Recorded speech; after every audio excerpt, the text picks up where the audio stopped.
विफाकी police ने PTI long मार्च के इस्लामाबाद में एंट्री रोकने के लिए तैयारी मुकम्मल कर ली है। सिक्योरिटी एहलकारों को आंसू गैस गन्स और rubber bullet guns, paper gun और पेपर बॉल भी एहलकारों के हवाले कर दिए गए हैं। इस हवाले से मजीद मालूमात हासिल करते हैं कमरुल मुनव्वर हमारे साथ मौजूद होंगे। कमर, कहेगा विफाकी दारुल हुकूमत में इस लॉन्ग मार्च को रोकना है, ये टास्क सौंपा गया है, तो इसमें तैयारी क्या की गई है इस्लामाबाद पुलिस की जानिब से? जी, इस्लामाबाद पुलिस की जानिब से अब 18,000 पुलिस एहलकार जो हैं वो इस्लामाबाद में मौजूद है, जिसमें रेंजर्स के 5,000 एहलकार हैं, एफसी के एहलकार हैं और सिंध पुलिस की नफरी जो है वो भी यहाँ पर मंगवाई गई थी, जो अभी तक यहाँ पर मौजूद है। 1100 से ज़ायद कंटेनर्स जो हैं वो भी पूरे इस्लामाबाद में जो है वो लगा दिए गए हैं। और जैसे ही अगर लॉन्ग मार्च इजाज़त हासिल नहीं करती और उनको इस्लामाबाद आने में के लिए जो है वो इजाज़त नहीं दी जाती, तो इनको रोकने का फ़ैसला होगा। और ये फ़ैसला जो है अब बाकायदा तौर पर इम्प्लीमेंट करना शुरू कर दिया गया है, क्योंकि तमाम दाखिली रास्तों के ऊपर जो है बड़ी तादाद में कंटेनर जो हैं वो पहुंचा दिए गए हैं। ये 18,000 नफरी को 2 शिफ्टों में बाइफरकेट किया गया है और इसमें पहली शिफ्ट जो होगी उसमें 9,000 पुलिस एहलकार रेंजर्स के और एफसी के और इस्लामाबाद पुलिस के होंगे, जो इनको वो दिन के वक्त ड्यूटी सर अंजाम देंगे, जबकि रात के वक्त जो है वो 9,000 पुलिस एहलकार जो हैं उनको तैनात किया जाएगा। अब इसमें जो आंसू गैस के शेल्स के हवाले से कहा गया, तो 50,050 शेल जो हैं वो इन तमाम टीमों में तकसीम कर दिए गए हैं ताकि इस लॉन्ग मार्च को रोका जा सके। पेपर गन जो है वो इस्तेमाल की जा रही है, 200 के करीब पेपर गन जो है वो दी जा रही हैं, जिसमें ये कहा गया है कि ये पेपर गन जो है ये दाखिली रास्तों पर मौजूद जो नफरी होगी उसको दिए जाएगा ताकि लॉन्ग मार्च को रोकने के लिए उनको इस्तेमाल किया जा सके।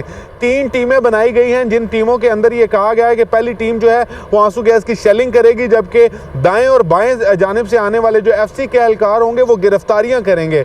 इसके अलावा लॉन्ग मार्च को रोकने के लिए जो कंटेनर्स लगाए गए हैं इनको मिट्टी के तोदों से भर दिया जाएगा, मिट्टी के तोदों से भरा जाएगा। इंतजामिया ने तैयारी पूरी कर ली। कमरुल मुनव्वर, आपने हमें अपडेट किया, आपका बहुत शुक्रिया। अभी एमकेएम पाकिस्तान के रहनुमा ख्वाजा इजहार ने कहा है कि इमरान खान ने कोई वादा पूरा नहीं किया।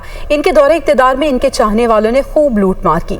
कौम को मुल्क से 90 रोज में करप्शन खत्म करने का कहा गया। इमरान खान ने कौम को सिर्फ धोखा दिया। वो कराची में प्रेस कॉन्फ्रेंस कर रहे थे। अभी आपके मैनिफेस्टो के मुताबिक पीटीआई के चेयरमैन इमरान खान साहब पाकिस्तान की आवाम के सामने आप बताएंगे कि एक दावा, एक वादा आपका सच हुआ, मईशत बेहतर करेंगे, अच्छी टीम देंगे, ये टीम आपने दी। सारे 9 रतन आपने काबीना में बिठा लिए और खुद ही अपने 9 रतनों के ऊपर गुस्सा भी करने लगे। 1 रुपया जो आपने इस मुल्क की लूटी हुई दौलत का वापस लाए हो, बल्कि यहां से आपके दौर में पता नहीं कितने अरबों रुपए चले गए। बराह रास्त आपको लाहौर लिए चलते हैं। सीनियर सूबाई वजीर मियां असलम इकबाल न्यूज़ कॉन्फ्रेंस कर रहे हैं। से कुछ भी नहीं समझते और उनकी होती है कि पैसे के जोर के ऊपर जिस तरह मर्जी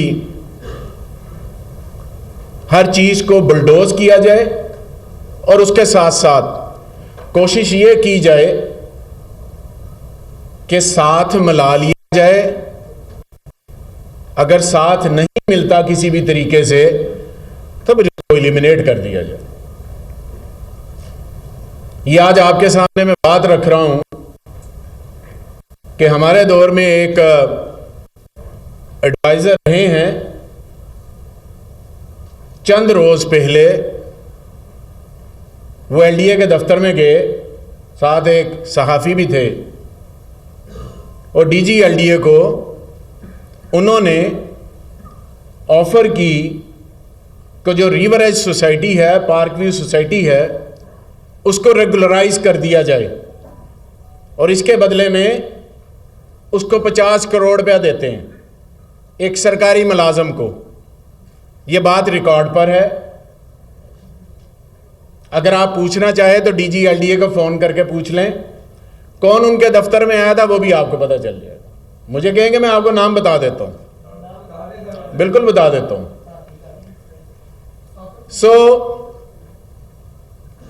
वहां से उन्हें रिजेक्शन हो गई, फिर उन्होंने कोई और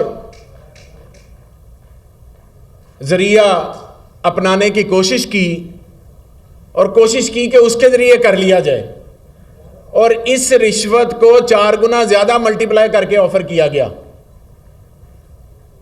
कि जनाब आप इतने पैसे ले लें और हमारी सोसाइटी के जो मामलात हैं वो सीधे कर दें। फिर सो मच सो कि इनके जो बेनोई साहब हैं उनका भी मुझे फोन आया किसी दोस्त के जरिए, और बड़े गिले शिकवे और बड़ी मोहब्बतें मेरे से बढ़ाने की कोशिश की कि आप हमारे अपने हैं वगैरह वगैरह। इन्हें यह नहीं पता था कि ये मियां असलम इकबाल से बात कर रहे हैं।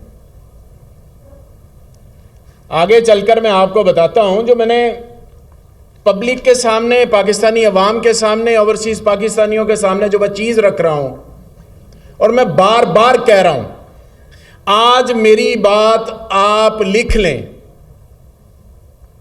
इस सोसाइटी के जरिए 250 से 300 अरब रुपए का चूना अवाम को लग चुका है। 1 टका भी अवाम को नहीं मिलना। ये सारी जमीनें बैंक प्लज हैं। मैं बार बार कह रहा हूं, मैं आपको तंबीह कर रहा हूं। आप मुझे कहेंगे जी आप तंबीह कर रहे हैं, आप तो हुकूमत हैं। मैं हुकूमत हूं, केस कोर्ट में है। मेरी हद जहां पर खत्म हो जाती है। रिवर एज जो उर्फे आम में इसको पार्क व्यू सोसाइटी कहा जाता है, जो कि नहीं है, मैं आज भी कह रहा हूं जो नहीं है। ये रिवर एज थी 765 कनाल के ऊपर, बस वही थी। उसके बाद सारा ग्रीन एरिया है, सारा ग्रीन एरिया है।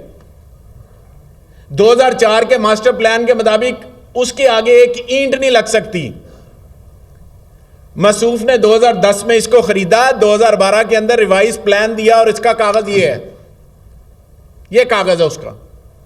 एलडीए को अप्लाई किया 3420 कनाल का कि हमें इसको बढ़ाने की इजाजत दी जाए फर्दर 765 के अलावा। ये कागज है, इसकी अप्रूवल रिजेक्ट होगी। ये 21/6/2012 को किया इन्होंने, रिजेक्ट होगी। फिर आगे क्या किया इन्होंने, फौरी तौर पर इन्होंने सेक्रेटरी हाउसिंग के पास चले गए, क्योंकि एप्लेंट अथॉरिटी वो है, और वो केस 10 दिसंबर 2013 को वो ये है, वो भी रिजेक्ट होगी कि ये हो ही नहीं सकती पास मास्टर प्लान के तहत। और लोगों को उधर प्लाट इन्होंने बेचने शुरू कर दिए, और 15,000 से 16,000 प्लाट उस जितनी जगह इनके पास है, गो के वहां पे फसलों के अलावा कुछ नहीं हो सकता, जगह जितनी है उससे ज्यादा 15 से 16,000 प्लॉट इन्होंने एक्स्ट्रा बेच दिए, और अवाम ख्वार हो रही है। 12 साल हो गए अवाम को, 12 साल। आगे जाके इनकी कारस्तानियां मैं मजीद खोलता हूं ताकि आपको पता चले। आज की प्रेस कॉन्फ्रेंस का मकसद यह है कि मैं अपनी पब्लिक को बता सकूं।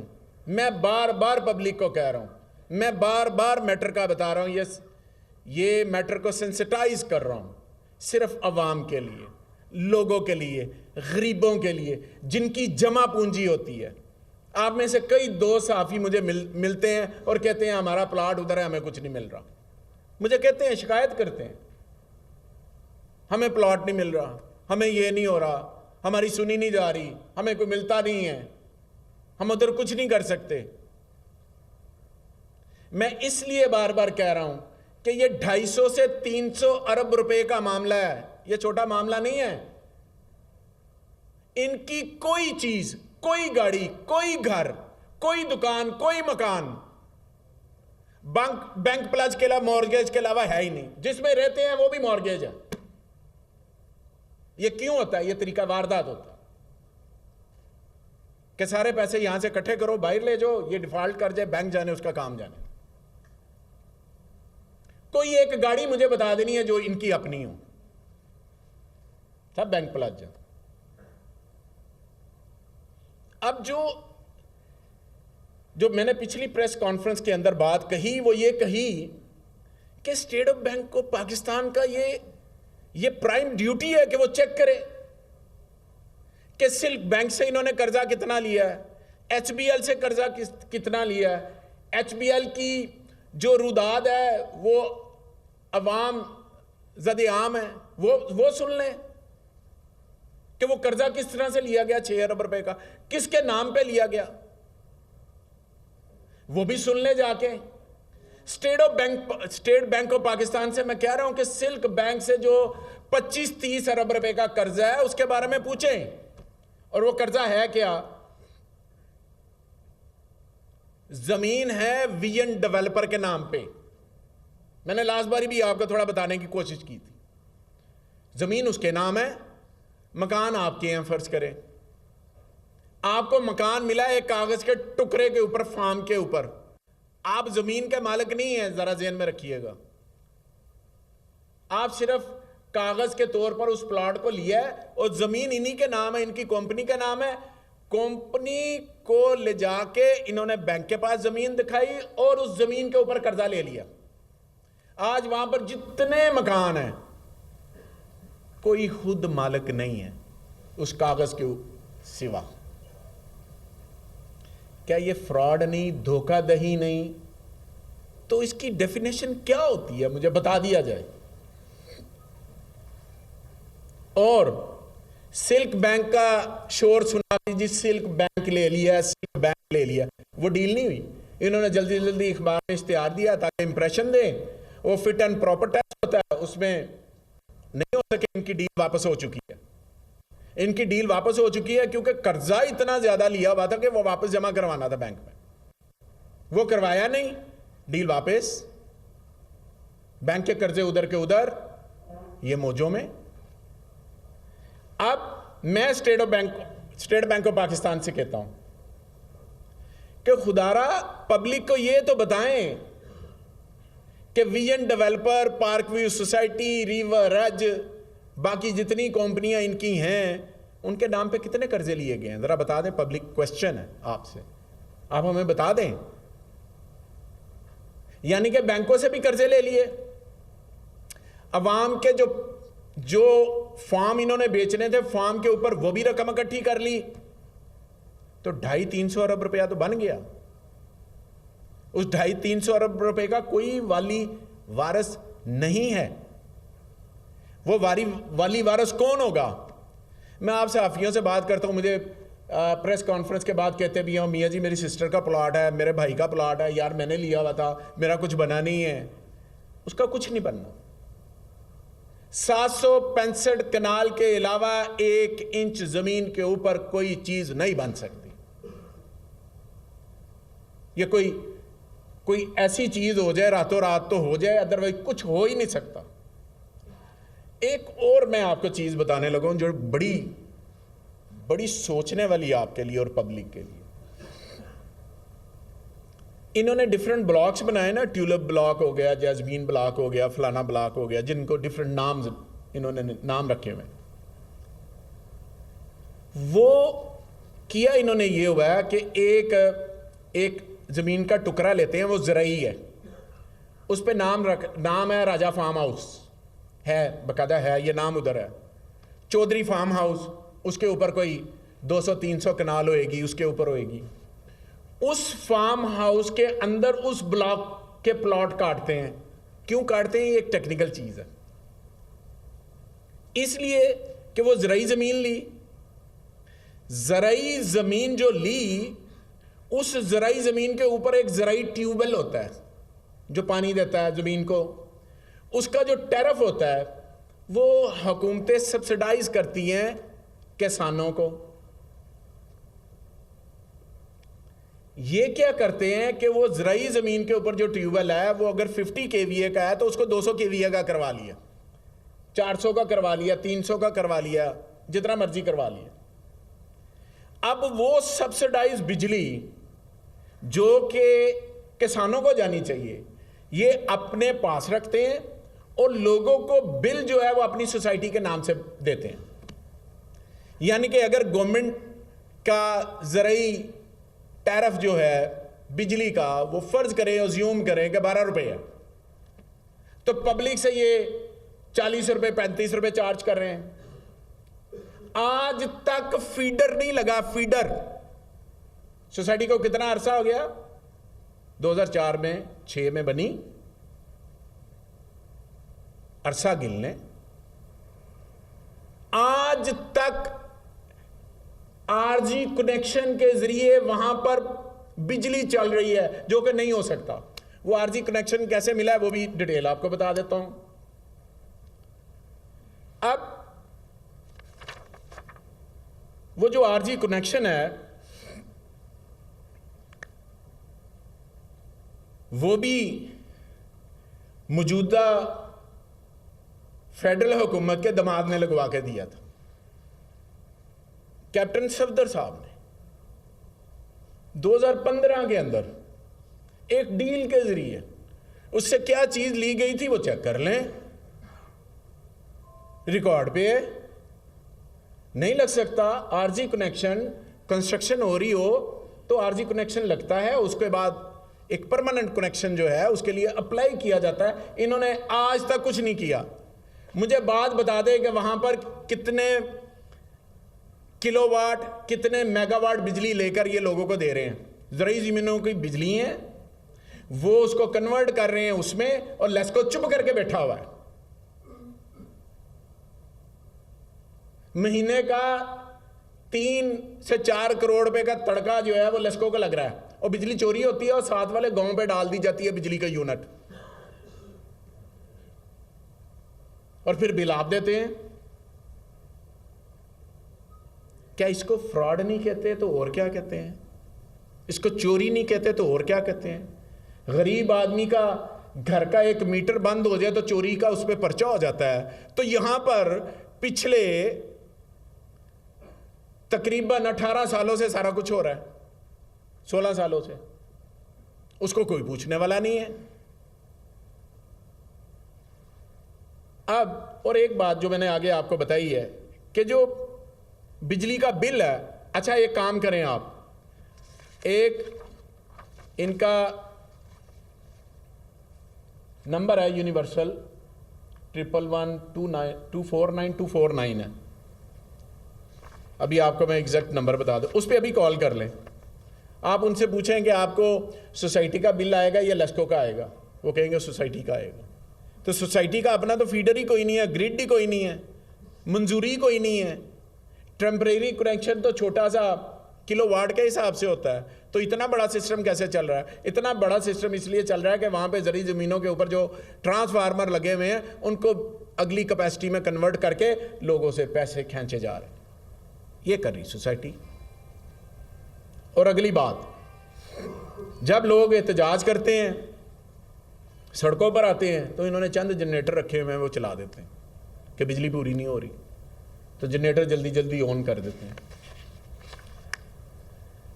मेरी अगली बात जो है, ये जो मैंने आपको पहले बताया, सेक्रेटरी हाउसिंग ने जो इनको नोटिस किए, जो इनको 10 दिसंबर 2013 का, और उसके बाद ये एलडीए ने इनको नोटिस भेजे और उनकी तादाद 22 तक 17 है। 17 नोटिस भेजे हैं इनको कि आपकी सोसाइटी गलत है, गलत है, गलत है, यहां पे कुछ नहीं हो सकता। ये उसकी डिटेल है, ये सारी डिटेल, ये 17 नोटिस है, इसको देख लें आप। लेकिन उसके बावजूद डिठाई के साथ वहां पे काम हो रहा है।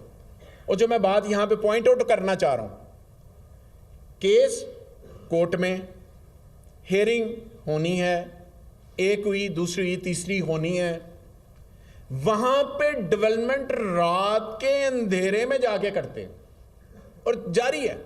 और वो तस्वीरें उतार के अपनी जो इनकी बना हुआ है सोशल मीडिया पेज, उस पर डालते हैं कि हमारा तरक्याती काम जारी है। जो इस्लामाबाद में इनको कोई थोड़ा बहुत शायद कोई रिलीफ मिला है, जो नहीं मिल सकता, उसको इस पार्क व्यू के साथ गो के ये पार्क व्यू है ही नहीं, ये तो है रिवर एज और 765 कनाल है। तो उसको इधर बुनियाद बना के कह रहे हैं कि जनाब हमने जंग जीत गई। भाई आपने कोई जंग नहीं जीती, अब बगैरती की जंग जीते हैं। और बगैरती की जंग जैसे मर्जी आप जीत रहे हैं, लोगों को पैसा दे के, ऑफर करके, किरदार कशी करके, वो जंग आप जीते हैं। इसके अलावा तो आप कोई जंग नहीं जीते। EOBI का केस मैंने पिछली दफा भी honourable supreme court of Pakistan के honourable chief justice of Pakistan से रिक्वेस्ट की थी, खुदारा ये यतीमों का, बेवाओं का, मस्कीनों का, मजदूरों का, ये उनका पैसा है। मेरी आपसे रिक्वेस्ट है कि प्लीज़ इस केस को किसी हन्ने बन्ने लगा दें ताकि लोगों के पैसे आ जाएं, लोगों की बच्चियों की शादियां उसमें से होनी है, पेंशन जानी है, उनकी पढ़ाई जानी है, उनका इलाज होना है। और ये मौजे कर रहे हैं, अपने इलाज बाहर करवा रहे हैं।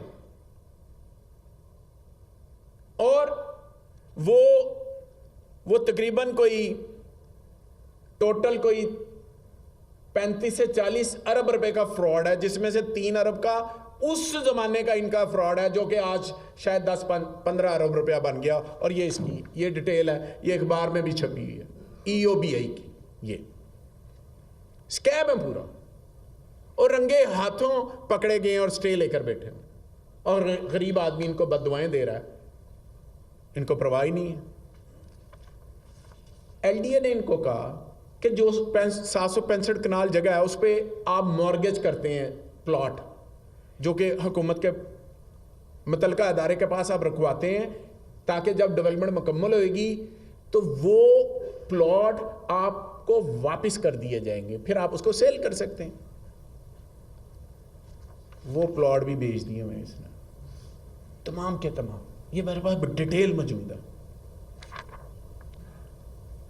टोपाज, सफायर, जेड और जैस्मीन में तमाम प्लॉट बेच दिए।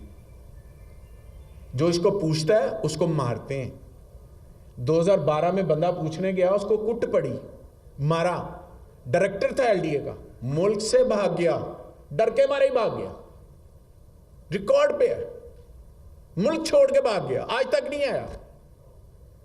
मारते हैं उसको, जिस तरह पिछली दफा इन्होंने AC की गाड़ी तोड़ी और पुलिस वालों को मारा। बदमाश है, माफिया है, पैसे के जोर पे अपने आप को लेकर चलते हैं कि पैसा है हमारे पास।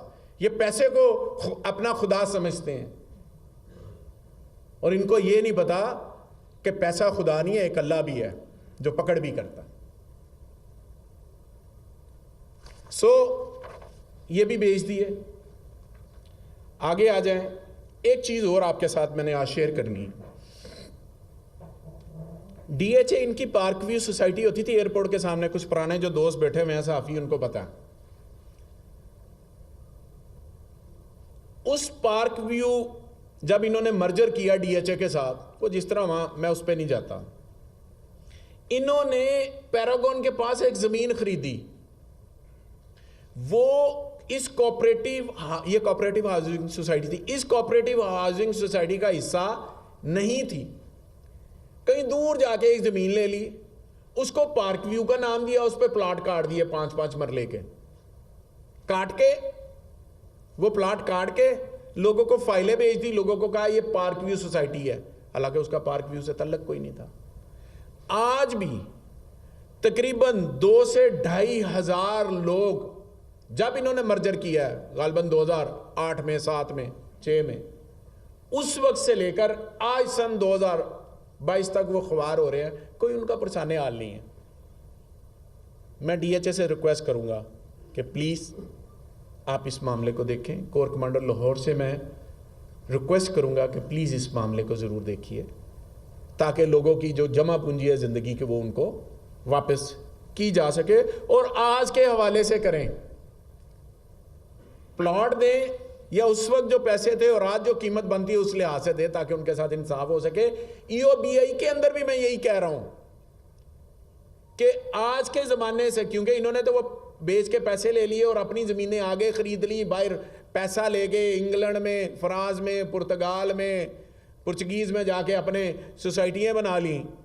तो गरीब का पैसा जो 10 रुपये थे वो वैसे ही 5 रुपये रह गया, और जब लेने जाता है तो 5 रुपये में से भी 20% काट के तो 400 के मुँह ते मार देने।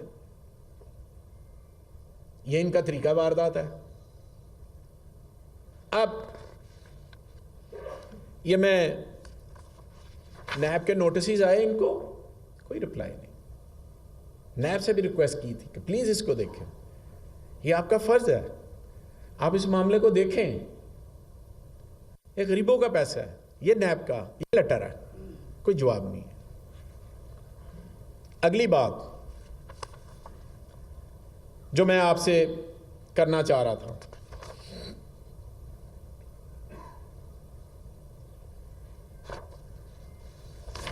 मैंने आपसे आगे एक बात कही थी, जल्दी जल्दी बात को ख़त्म करते हैं, बातें तो बहुत ज़्यादा, कि अपने जहन का घटियापन इतना ज़्यादा है कि उसकी मिसाल सोसाइटी के अंदर नहीं मिलती कि इंसान इतना भी गिर जाता है। इंसान ने कोई मस्जिद बनानी हो ना, उसमें पैसा डालना हो, हमारे बुजुर्ग होते हैं कहते हैं यार ये मस्जिद में डाल देना, मेरे नाम से मस्जिद बना दो, मुझे स्वाब आए, चलता रहे, स्वाब दारैन होगा, ये होगा। इंसान सोचता है या ये रफ़ाई काम कर दो, या यतीमों का मदरसा बना दो, ये कर दो। कोई चक्कर नहीं उस्ताद जी, अभी गरीबां दे पैसे प्लाट कट के बनाई जे मस्जिद।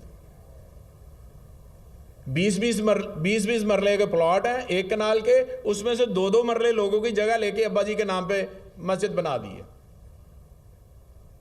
सोसाइटी में दाखिल हो, लेफ्ट साइड पे खब्बे हाथ मस्जिद बनी है अब्बा जी के नाम पे, और कहते हैं आगे दिखाते हैं देखो मैंने अब्बा जी के नाम पे मस्जिद बनाई है। थल्ले जिदा प्लाट बेचारे का 20 मरला सी, ओदा 2 मरले कट लिता ने, वो 2 कनाल की मस्जिद बना दी, बड़े को जनाब असी बना देती। ये तो ये है जो मस्जिद और स्कूल का जो नक्शा मंजूर है, उसके ऊपर भी कमर्शियल प्लाट बना के भेजे हुए हैं,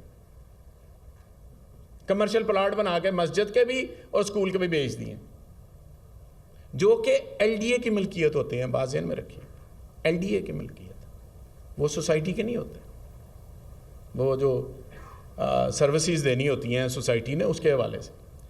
कब्रिस्तान की 10 कनाल 75 मरले जगह थी, वो भी कमर्शियल बेच दी। आप मुझे बताएं मैं कौन कौन सी बात करूं, कौन कौन सी बात करूं, कौन सी बात रह जाती है? और गंद उछालते हुए गिरबान नहीं देखते। मैं कहता हूं कब्रिस्तान की, और क्रिश्चियनों का कब्रिस्तान था, उसको ही अपना कब्रिस्तान डिक्लेयर कर दिया। यार कोई हद होती है। अच्छा मैं ये बात कर रहा हूं ना, आप मौके पे चले जाए, मौके पे चले जाए, मौके पे जाके चेक कर लें। अगर मैं गलत हूं तो मुझे कोर्ट में ले जाओ। आप ठीक कहते हैं।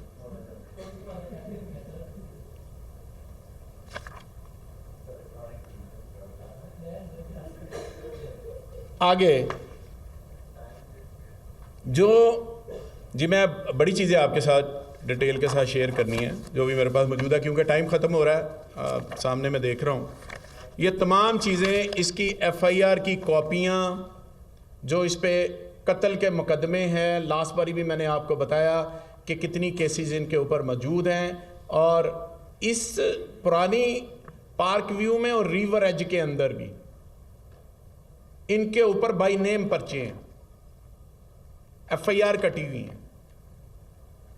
और वो क्या है कि कोई ज़मीन नहीं बेचता, घर में 3-4 अफराद हैं, उनमें से एक देना चाहता है, 4 नहीं देना चाहता है, एक से ले लिया, 4 ਨੂੰ फैंटी लाई, थाने पर्चा कराया, अपने खिलाफ हो गया, कोई ताकत वाला करा लेता ठीक है, नहीं तो फारग।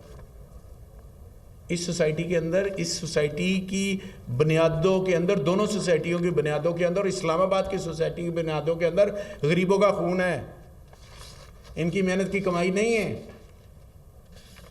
ये मैं आपको कह रहा हूं।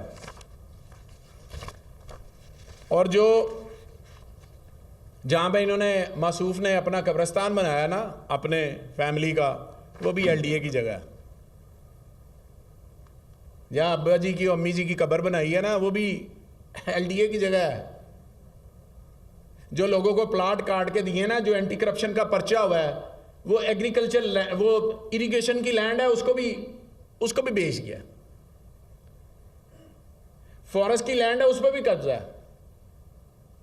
700 कनाल जगह फॉरेस्ट की है, उन्होंने सजा सजू के सामने रख दिता कि जनाब पार्क के सामने प्लाट लो, वो थोड़ा महंगा बिकता है ना पर मरला।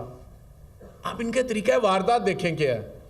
पाकिस्तानी खिलाड़ियों की शर्टों के पीछे नाम लिख देते हैं, पार्क व्यू। वो मैंने लिखा है लेटर, मेरे पास लेटर मौजूद है, मैंने लिखा है, लिख के मैंने कहा है पीसीबी के चेयरमैन को, ये गलत हो रहा है, ये आप नहीं कर सकते। डीएचए को भी लिखा है, डीएचए को लिखा है और उसके अंदर बताया है, लेटर लिखे हैं डीएचए को भी कि आप इनके बोर्ड नहीं लगा सकते, ये गैर कानूनी हाउसिंग सोसाइटी है। और आपके लोग यहाँ से जो गुजरते हैं, आम आदमी गुजरता है, वो देखता है शो शाह के बोर्ड लगा हुआ है, बड़ा खूबसूरत है, मॉडल बड़े अच्छी और अच्छे हैं, लोग जाके प्लाट बुक करवाते हैं, उसके बाद वो रोते ही रहते हैं।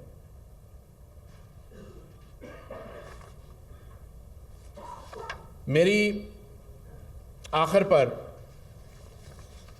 रिक्वेस्ट है स्टेट बैंक ऑफ पाकिस्तान से, सुप्रीम कोर्ट ऑफ पाकिस्तान से, लाहौर हाई कोर्ट से, नैब से कि प्लीज़ इन तमाम मामलात को देखें। आपसे रिक्वेस्ट की जाती है हुकूमत की तरफ से।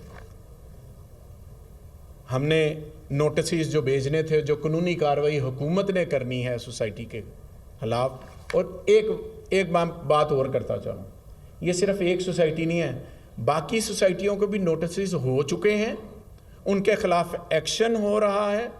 जो कोई मास्टर प्लान की खिलाफ वर्जी करेगा या जिसने एक्सेस प्लॉट बेचे हैं, अक्रॉस द बोर्ड सबके खिलाफ एक्शन हो रहा है। ये नहीं है कि जनाब कोई सिंगल आउट है, ऐसा नहीं है, सबके खिलाफ अक्रॉस द बोर्ड एक्शन हो रहा है। कोई किसी का लिहाज नहीं है।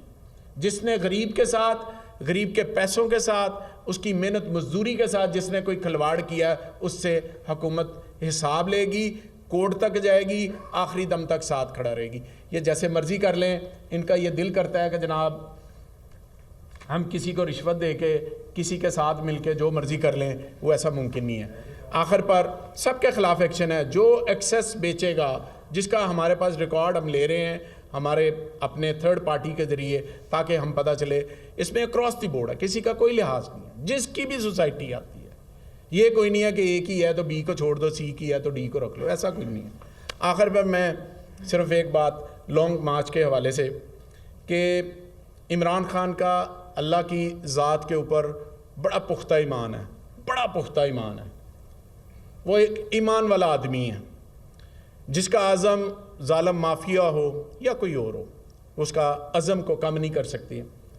और जो हकीकी आज़ादी की जंग है, मैं समझता हूँ वो पहले से ज़्यादा ताकत के साथ, इमरान खान के साथ सब लोग, सब कौम खड़ी है। और इस मुल्क के मुकद्दर में इंशाअल्लाह रोशनी लिखी जा चुकी है, और वो दिन दूर नहीं है जिसका के वादा किया गया था पाकिस्तान के आइन के अंदर। और लॉन्ग मार्च में हर छोटा बड़ा, बूढ़ा, माँ, बहन, बेटी, हमारी बूढ़ी माँ, मैंने अपनी नज़रों से जीटी रोड के ऊपर पर्देदार ख़वातीन को देखा है, खुद देखा है कि कितनी बड़ी तादाद में वो आई हैं। ये तहरीक नहीं है, ये इनकलाब है।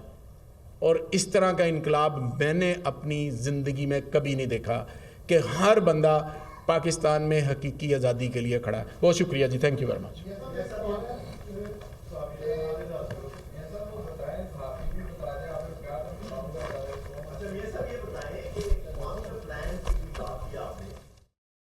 सीनियर सूबाई वज़ीर मियां असम इकबाल की जानिब से न्यूज़ कॉन्फ्रेंस की जा रही थी, और उन्होंने कहा कि हर बंदा इस वक्त हकीकी आज़ादी मार्च के लिए खड़ा है, और हर बंदा हर पाकिस्तानी इमरान खान के साथ खड़ा है। इसके अलावा उनकी जानिब से एक निजी हाउसिंग सोसाइटी के हवाले से कुछ तफसीलात हैं, वो आवाम के सामने रखी गई हैं, उसके जो डॉक्यूमेंटेशंस हैं, और उसमें जो होने वाला उनकी जानिब से बताया गया कि किस तरीके से यहाँ पर आवाम को लूटा गया। उस सोसाइटी के हवाले से, निजी सोसाइटी के हवाले से उनकी जानिब से इस प्रेस कॉन्फ्रेंस में जो तफसीलात हैं वो आवाम के सामने रखी जा रही थी। सीनियर सूबाई वज़ीर मियां असम इकबाल लाहौर में न्यूज़ कॉन्फ्रेंस कर रहे थे।